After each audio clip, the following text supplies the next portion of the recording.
शामिल नहीं है, ना इसको किसी जानवरों पे इसकी इम्प्रूविंग की गई है, बल्कि इंसानों के ऊपर इसकी आजमाइश की हुई है। और इसको बड़े खूबसूरत तरीके से हमने तैयार करके इसको पोटेंसीज़ में, इसको मदर टिंचर में, इसको टैबलेट फॉर्म में, इसको कम्बिनेशन में तैयार करवा के इंसानों के ऊपर आजमाया जाता है, इनको दी जाती है, मेडिसिन दी जाती है।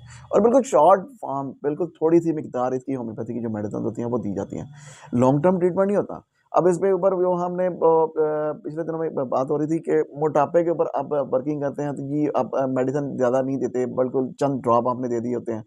अल्हम्दुलिल्लाह केसेस चल रहे हैं ऐसे, कई ऐसे मेरे जो हैं वो केस चल रहे हैं, वो चंद दिनों में ही अपने आप को फील करते हैं कि हमारा वजन जो है ना वो एक से स्टेबल हो गया, दूसरा वो नीचे आना शुरू हो गया। ठीक है, ये नहीं कहते कि हम इसको फौरन गिरा देंगे, हम फौरन नीचे ले आएंगे। फौरन वजन गिराना ये भी साइड इफेक्ट है। पहले उसकी वजूहत ढूंढते हैं, पहले उसकी अलामत ढूंढते हैं कि आया उस पेशेंट को प्रॉब्लम कहाँ है, आया अगर